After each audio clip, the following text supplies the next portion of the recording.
తెలంగాణ పర్యటనలో ప్రధాని మోదీ చేసిన వ్యాఖ్యలకు ఎంపీ చామల కిరణ్ కుమార్ రెడ్డి కౌంటర్ ఇచ్చారు. తెలంగాణ పెండింగ్ అంశాలను పరిష్కరించాలని సీఎం రేవంత్ రెడ్డి ప్రధాని మోదీ కోరారని గుర్తు చేశారు. హెచ్ఎస్సీసీలో మోదీ రాజకీయాలు మాట్లాడను అంటూనే రాజకీయాలు మాట్లాడారని విమర్శించారు. దేశంలో బీజేపీ అధికారంలోకి వచ్చాక మత విద్వేషాలు రెచ్చగొట్టడం తప్ప చేసిందేమీ లేదని ఎద్దేవా చేశారు. ప్రతిపక్ష పార్టీలను నిర్వీర్యం చేసి దేశంలో ఏకపార్టీగా బీజేపీ ఉండాలని మోదీ భావిస్తున్నారని ఆరోపించారు. మీరు అనుకున్నది సాధించాలంటే నాతో కలువు అని రేవంత్ రెడ్డిని మోదీ అనడం దేనికి సంకేతమని ప్రశ్నించారు చామల.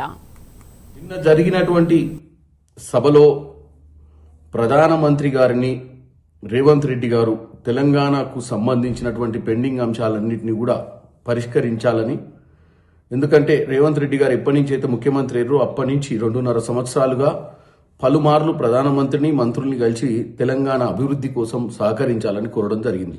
నిన్న అదే విషయాన్ని ఆయన మూడోసారి ప్రధానమంత్రి అయిన తర్వాత వచ్చినటువంటి నరేంద్ర మోడీ గారిని రిక్వెస్ట్ చేసి, దాంట్లో భాగంగానే ఆయన గతంలో మన్మోహన్ సింగ్ గారు ప్రధానమంత్రిగా ఉన్నప్పుడు మీకు సహకరించి గుజరాత్ మోడల్ని ఎలా తీర్చిదిద్దిర్రో మీరు, అలాగే మీరు ఇప్పుడు ప్రధానమంత్రి గురు కాంగ్రెస్ సీఎంగా నేనున్నా కాబట్టి నాకు సహకరించాలన్న దానికి స్పందిస్తూ నరేంద్ర మోడీ గారు రాజకీయం మాట్లాడను అని చెప్తూనే రాజకీయం మాట్లాడుతూ, నేను ఒకవేళ మన్మోహన్ సింగ్ గారు ఇచ్చినట్టు ఇస్తే ఇప్పుడు ఇచ్చిన దాంట్లో సగం కూడా రావని చెప్పడం విడ్డూరంగా ఉంది.